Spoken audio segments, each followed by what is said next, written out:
Hello.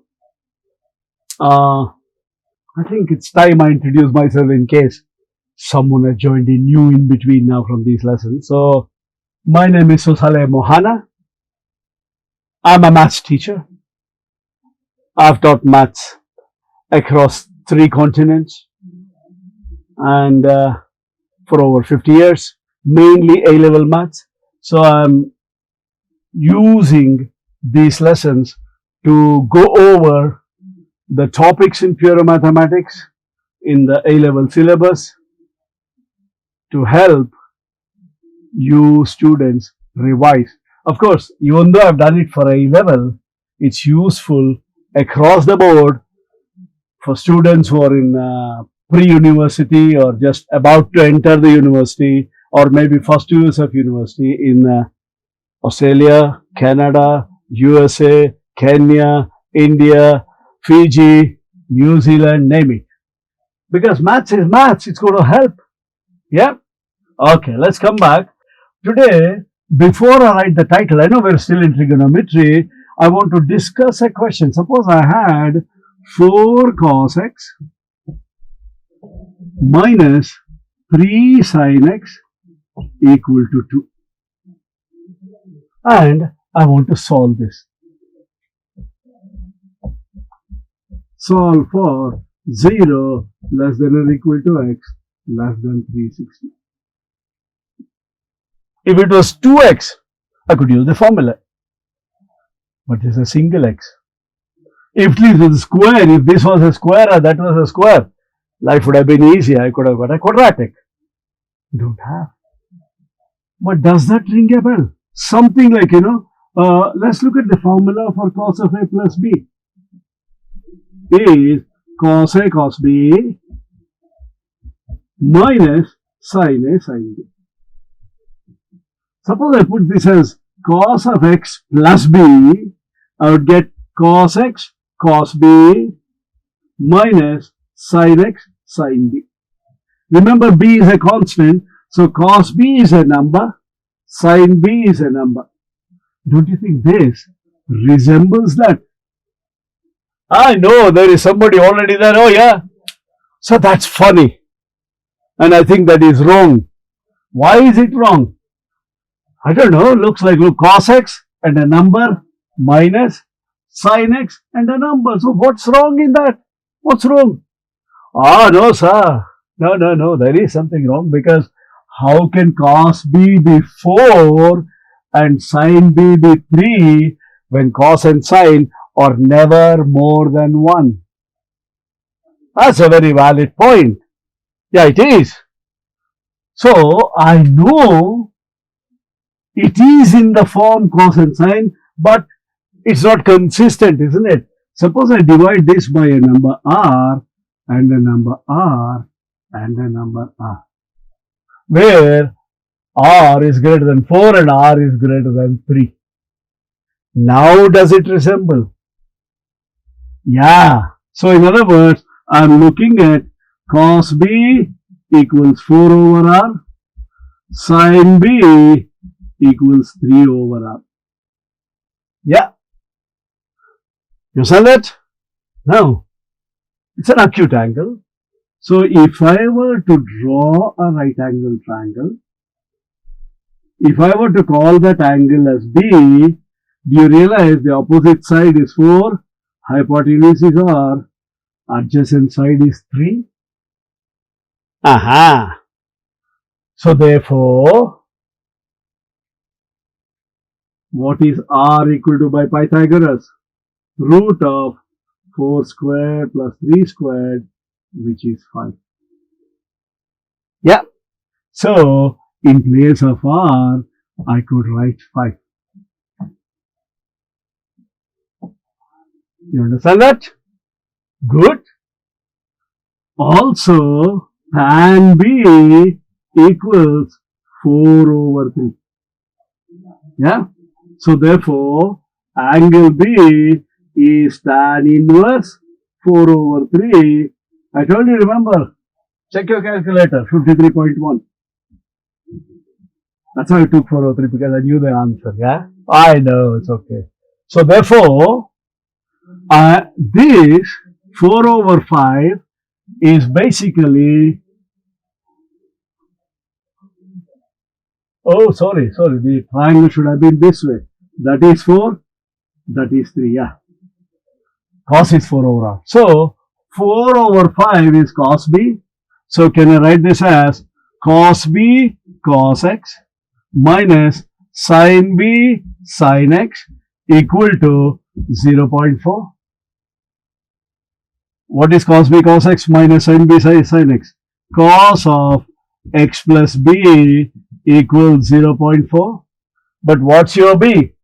53.1. So cos of x plus 53.1 is 0.4. Now I am able to solve it. Find PV and then do 360 and plus PV, 360 and minus PV, blah blah blah. You can solve it. So even though I started with a question which didn't seem to have any link to any of the formulae we have learned, we have ended up finding something important. Oh, sir, fine, that is very good. You guessed because 4 and 3. What if it was? Okay, what if it was, let's say, cos x minus 5 sin x equal to 3. How would you solve that? There you knew 3 over 5, 4 over 5, you did everything, I solved. No problem. So this is what I have. So I could 1 cos x, because if I assume cos b to be 1, b will be 0. If b is 0, sin b will be 0, but I've got a 5, which is impossible. So b can't be 0. But we know cos sin b cannot be 5. Okay? So I would again divide by r, divide by r, divide by r. Now what do I know? Cos b is 1 over r, sin b is 5 over r. So this is 1, that is 5. So your r is root of 1 squared plus 5 squared, which is root 26. Then I can, whatever is the angle I can find out, tan inverse 5, 70 point something, maybe. So I can say cos of x plus 70 is equal to 3 over root 26, and I can solve. So, but how are we going to do all this in the exam? I have to guess it and put it at r and then decide? No.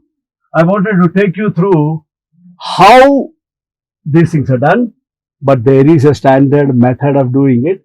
Fortunately for you, in the exam, because otherwise there could be 10,000 different answers, your examiners give you this. So the topic we're doing is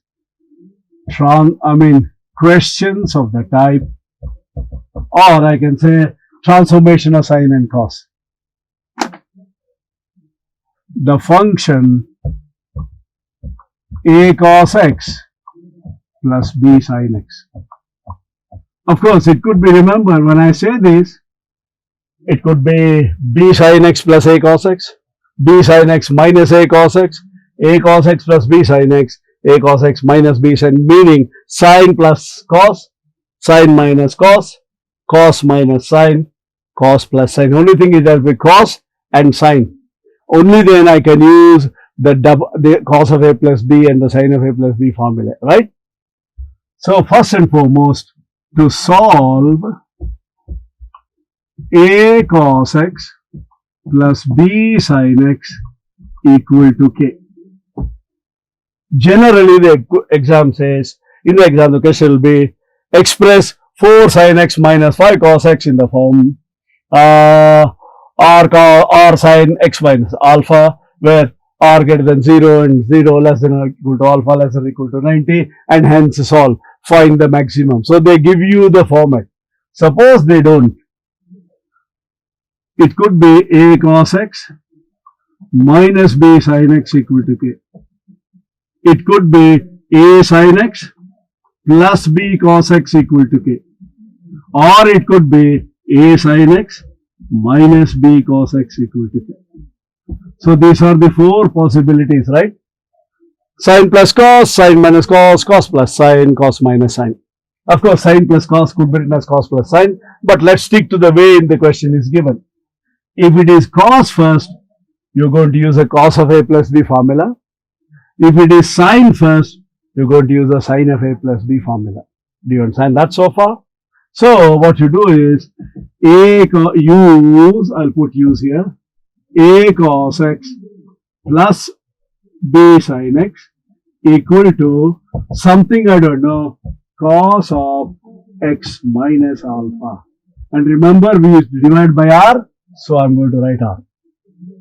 Because if it is a plus, cos of a minus b, it's a plus.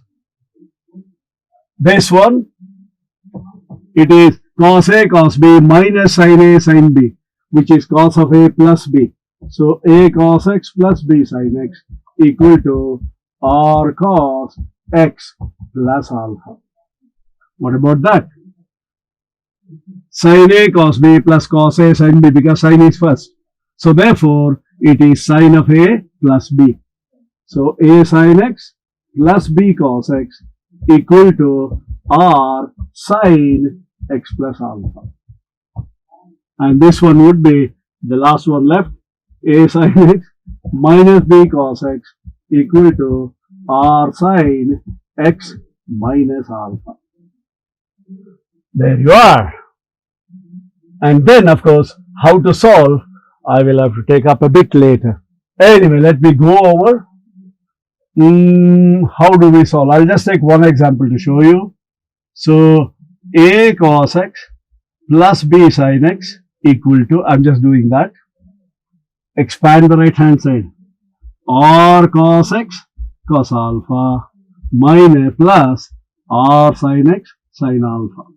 Remember, if your format is correct, your signs will match. If there's a minus here, it will be a minus there. If it is a plus here, it will be a plus there. Otherwise, you've gone wrong in your format. In the exam, they give you the correct format in 99.9%. But there's one, if there's a headstrong teacher like me, I'll just say solve. Okay. Thank God I'm not setting any paper. I've never set a paper in my life for any board. Okay. So now, these two, this is an identity.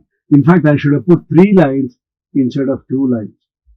So, compare coefficients. Look, a cos x equal to r cos x cos alpha.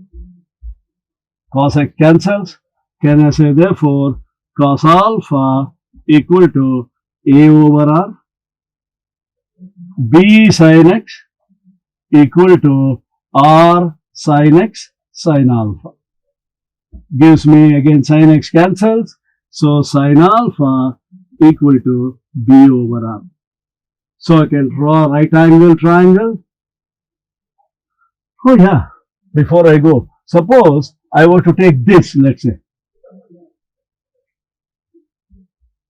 Yeah, in which case, this will be minus and a minus, the minus cancel, you still get the plus. So it does not matter. So this is the angle alpha, that is r, that is cos is a, sin is b. So r equal to a squared plus b squared under root, and tan alpha is always b over a, if the format is given. So therefore, instead of solving this, I can solve r cos x minus alpha equal to k, because I know alpha, I know r. Okay? How do we apply these to problems? I will take up in the next lesson. What I will do is, you will have to forgive me, by the time you come back, I might have written these on the side. I will just write, I think I will just leave that there, yeah, and then I will do some questions on that, okay? So I will see you in the next lesson. Bye-bye. Hello.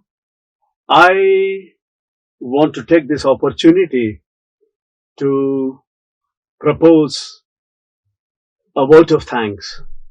I would like to thank Vivid Innovations Private Limited and Commerce Forum for so generously giving up their studio and the facilities and the services of their technicians to record all these videos for free. I think that needs to be acknowledged and appreciated. Thank you very much. And my special thanks to Mr. Nitin Mahadevappa, Mr. Nishant Guruswamy, and Mr. Sadan Kumar DN for all their help and assistance in getting these videos ready, uploaded, and launched. Thank you very much.